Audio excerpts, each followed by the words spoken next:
Charlie-kompagniet er disloceret i Dankons vestlige område med hovedlejren i Limnitis Camp og en delingslejr i Kokina Camp. Oprindeligt var Limnitis Camp delvis en teltlejr, men senere opførtes de nuværende tyndeformede bygninger, de såkaldte Nissen Huts, til indkvartering af mandskabet til kontorer og spiselokaler.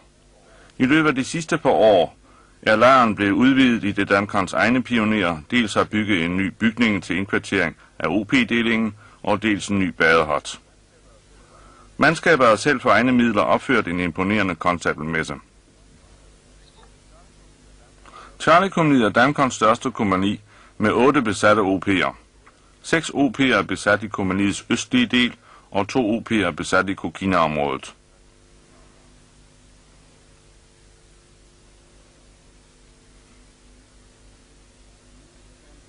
Limnitis Camp ligger på vejen fra Ceres til Kokina, og Charlie-kompagniets mærke viser vej til lejren.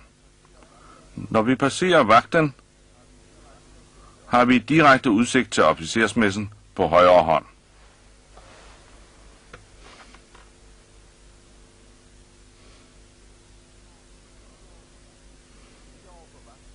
Lige over for vagtbygningen ligger indkvarteringsområdet for motorsektionen og befalingsmandskvartererne, der både består af ældre Nissen Huts og mere moderne bygninger.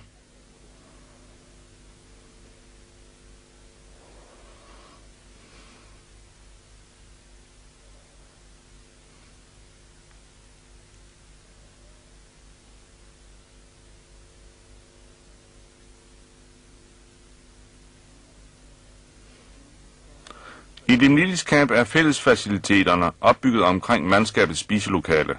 Her finder vi håndkøbsudsalget kaldes Brusen, der samtidig virker som postkontor, våbenkammeret og køkkenet.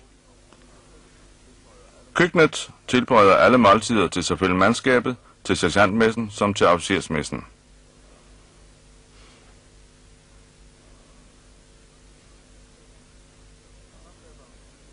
Konstablernes spiselokale er lejrens største lokale, og her findes der også alle møder og briefinger sted.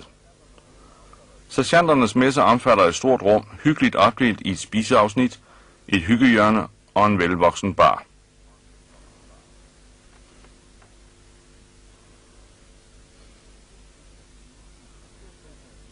Officersmessen er diminutiv og omfatter en lille spisestue, en bar og en mindre dagligstue.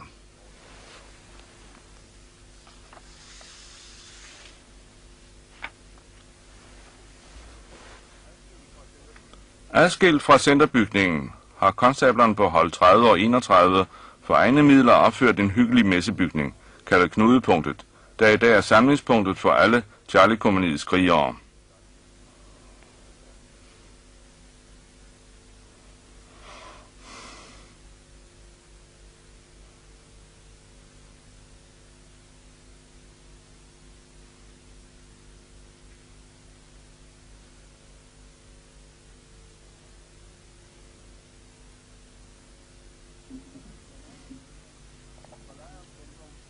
Fra lejrens centrum har vi mod syd udsigt til den nye badehut, Palmehaven, der er indkvarteringsområde for køkkensektionen, til kommandokontoret og længst mod vest til Bullpointet.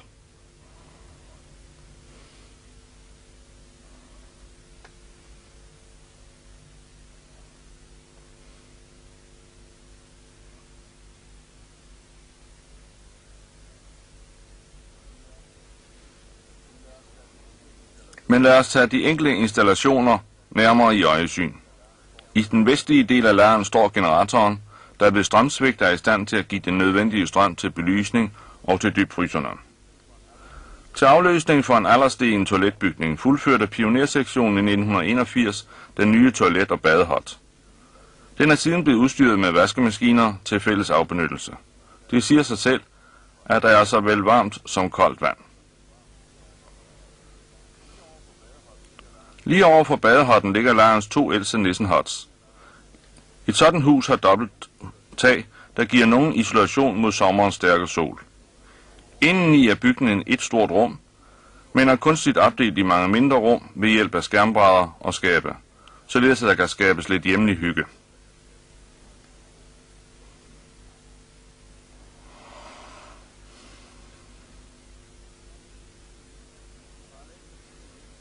Parallelt med disse Nissenhuts har pionersektionen bygget en ny og mere tidssvarende indkvarteringsbygning for OP-delingen. I 1982 byggede pionersektionen et underjordisk vandreservoir for i tørre perioder at sikre vandtilførselen til lejren.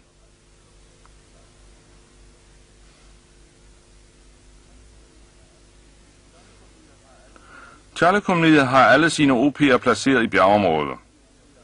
De 6 østlige OP'er er placeret på høje oversigtspunkter, og et patruljespor, doset af engelske ingeniørsoldater, forbinder de enkelte OP'er.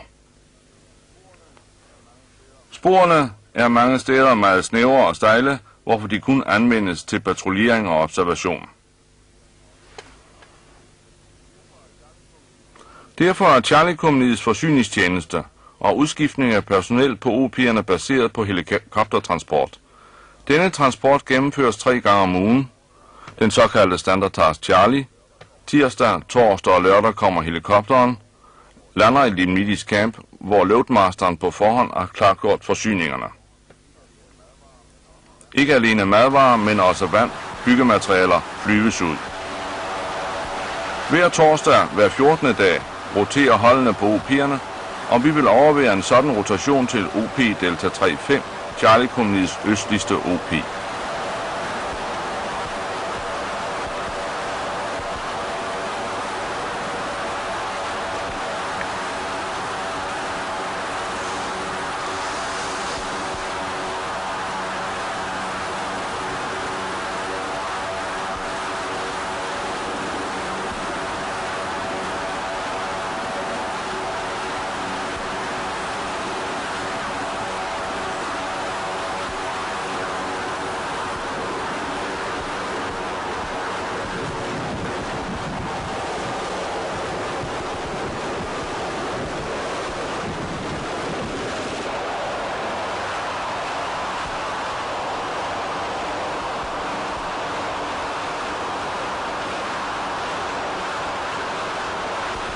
For at spare brændstof sker afsætningen på OP'ens helipad med rotoren kørende, og helikopteren flyver straks tilbage efter vand til OP'en.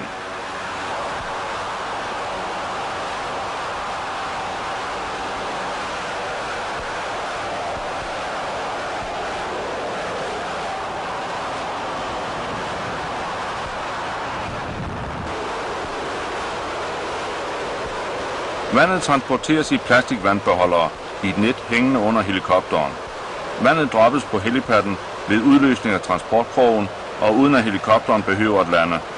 Tom emballage og net transporteres siden tilbage til Limnitis med overvågningssektionen.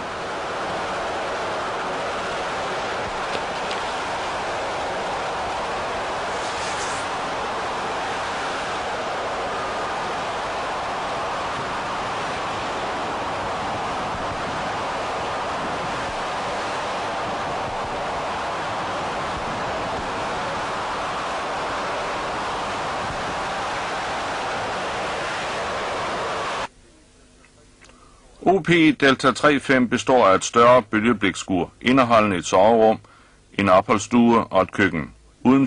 Udenfor findes toiletfaciliteterne. Strømforsyningen leveres fra en Honda-generator. 50 meter nord for Hutten ligger selve observationsstedet i et mindre skur. Herfra er der observation mod nord helt ned til Ceres, og mod øst til Brage-kompagniets vestligste OP, Delta 38.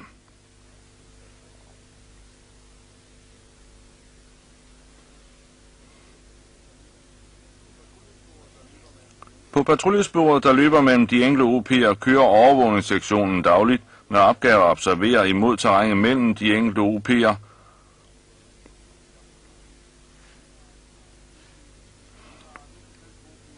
Vi har nu besøgt OP Delta 35 og vil besøge OP Delta 26, 14, 13, 12 og 11 i det vi følger patruljesporet.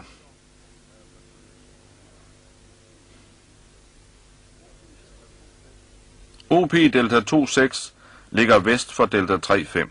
OP'en er indrettet i et tidligere hus, der er forladt af sine beboere. For uden OP'ens 4 mand er en overvågningsgruppe indlogeret i huset. På Delta 26 er observationsstedet placeret i et tårn, således at det omkringliggende terræn bedre kan kontrolleres.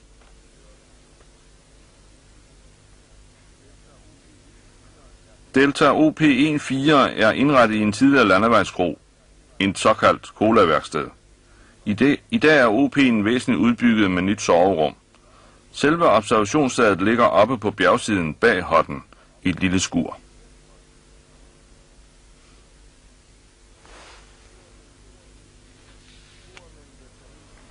Sporet mellem Delta 1-4 og Delta 1-3 følger en dyb dalslugt, og sporet er gravet direkte ind i bjergsiden, resulterende i meget stejle stigninger og hårnålesving.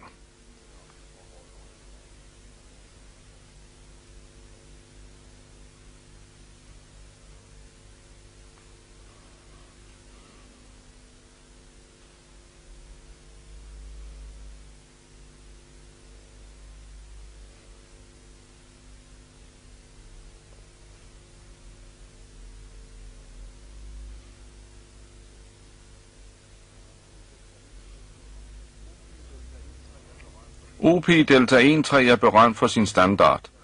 Bølgebliksskuret har form som en bindingsværksbygning, og det omkringliggende areal er dels indrettet med en mindre indhegning til geder, og dels tilplantet med alskens vækster. Vejen op til observationsstedet er anlagt som en stenbelagt sti med træer og blomster langs siderne. OP Delta 1-2 Silmani Mountain har gamle traditioner i Dankon. Den er en af de få OP'er, der har indlagt vand. Fra OP'en er der en pragtfuld udsigt ned gennem Silmani-dalen mod OP Delta 1-1.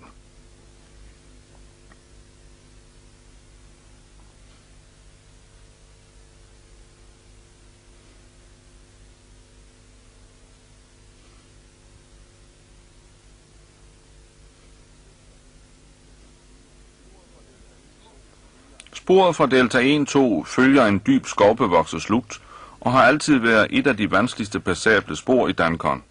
Især om vinteren, hvor sporet er vådt, er det forbundet med store vanskeligheder at forcere sporet nede fra dalen og op til OP'en.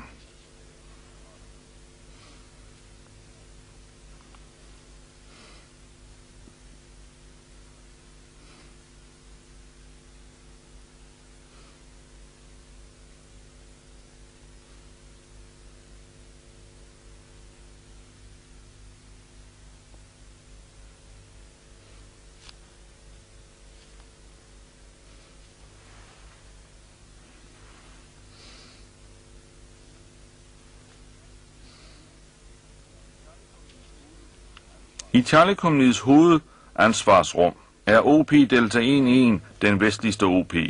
Den ligger på toppen af et mindre bjerg, hvorfra der er vid udsigt hele vejen rundt, hvorfor den også har havobservation. Fra observationsstedet kan den tyrkiske skibstrafik mellem Limnitis og Kokina kontrolleres, i det ikke er den tilladt at komme kysten nærmere end 3 sømil. Denne trafik gennemføres med arken og bivognen flere gange ugentlig. I Kokina-området har Charlie-kompagniet posteret en deling i Kokina Camp. OP Delta 01 og Delta 03 er for nuværende besatte, mens de 3 øvrige Delta 02, 04 og 05 er ubemandede. Delingslejren er Dankons ældste lejr, men den er præget af vedligeholdelse og orden. Den består af en større nissenhut, der indeholder signalrum, spiselokale, bar og billardrum. I en vinkelbygning er der indrettet bade- og toiletfaciliteter. I det større firkantede bølgeblikskur er det indrettet indkvartering for delingsføreren og hans overvågningssektionsfører. Køkkenet er bygget direkte i forbindelse med befalingsmandsmessen, men alle spiser normalt sammen i lejrens største bygning. OP Delta 01 er Dankons vestligste OP. Til forskel for Dankons øvrige OP'er er Kokinas OP'er indrettet i små nissenhuts, der vidner om, at de stammer tilbage fra 1964. På OP'en er der en pragtfuld udsigt mod vest mod det græske område.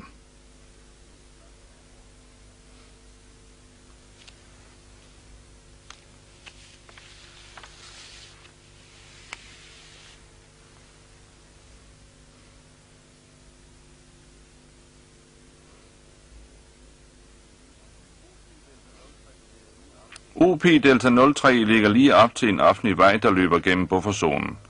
Fra observationsstedet, der ligger meget højt, har man gode observationsmuligheder, såvel mod de tyrkiske som mod de græske stillinger i området.